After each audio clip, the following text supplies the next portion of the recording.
Now, that's up to the person what forgiveness means. See, words supposed to have meaning, all right? So I don't ask anybody, really. You know, you're correct. That word's not in my word guide. I don't ask for forgiveness, for anything. Or if I did, it's because the person wanted that. And, forgiveness in what form? What do you mean, forgive? I'm forgiving, okay? For, F-O-R, and then giving. Well, what is it I'm going to give? What do you want me to give? See, have the word have some kind of meaning and be able to specify exactly what that meaning is. What does that mean? I'm forgiving. I'm very forgiving.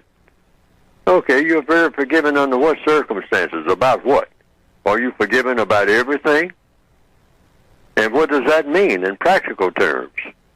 Okay? You step up, on payday and pick up my check and say that you are me, and you do that every payday. Well, am I going to forgive you for that? And how many times? All right? Now we get into a quantification thing. I might let you do that twice, maybe once, or whatever, maybe none. Okay?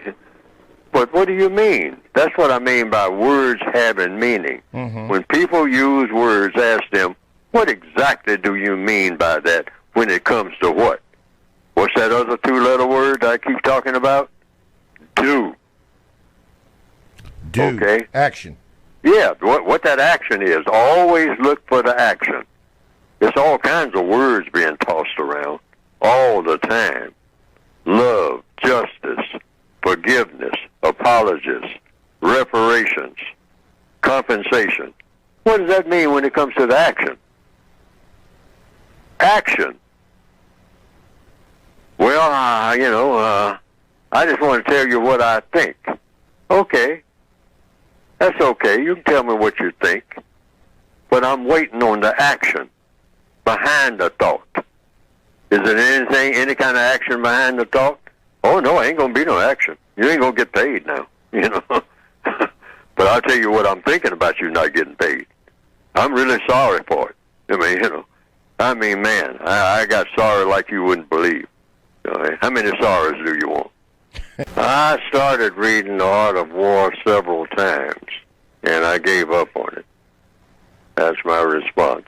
Because I simply couldn't understand the way some of the words were presented to me. That was just my lack of understanding.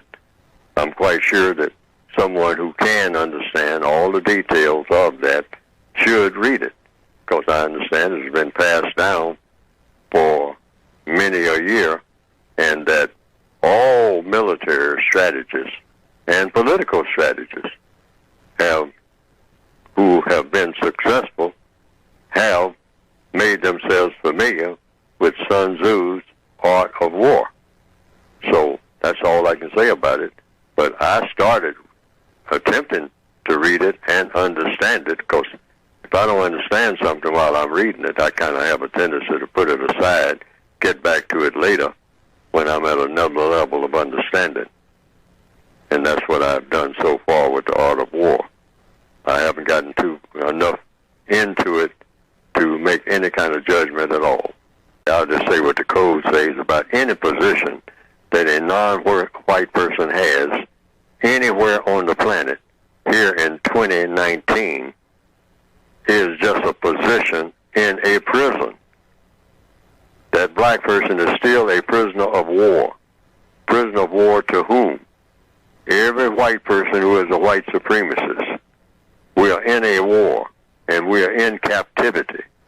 So it doesn't make any difference about I'm given a trusteeship, you might say, in the prison, or I'm working in the warden's office. It just means I'm a prisoner of war working in the warden's office. That's all that it means. Yes, it means absolutely nothing else but that. And the code calls it what? Showcasing.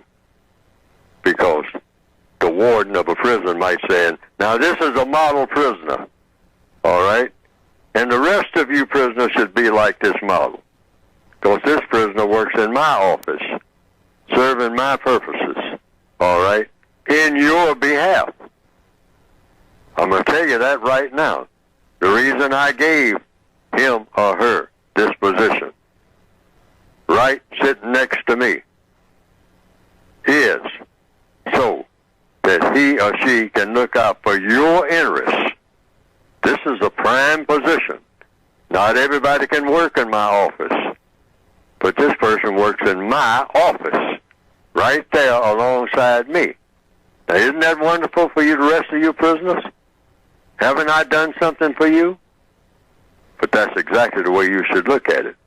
Oh, okay. And you don't get angry with the prisoner, because you may be selected the next day, all right? And why do I say you shouldn't be angry with it and all like that? Because you're a prisoner of war. It's better to be in the warden's office, like Andy Dufresne was in Shawshank Redemption, than to be down there in the hole, in the cell.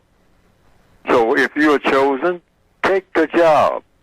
Take the job. That is not a stigma on you.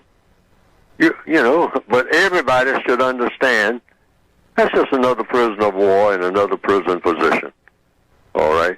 They eat better. They sleep better. All right? The warden says kind of things to them every now and then. And okay. But that person is still a prisoner of war. And in every prison, they had people like that. So, you know, the prison commandant on every prison.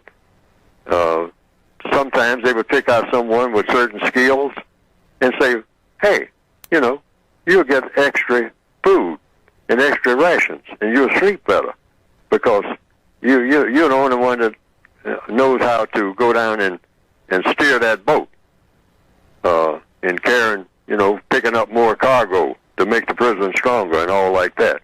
So they pick somebody like that, but don't get angry with them. It's just like slaves on a plantation. Some slaves are up there in the big house wearing some of the master's finest clothes, okay, hand-me-downs or whatever, and the other slave is out there in the field, but that's his brother working up there in the big house. And he shouldn't get mad at his brother for taking that job, because every now and then his brother does what? Brings a little of that chicken down there to him. All right? How else is he going to get it?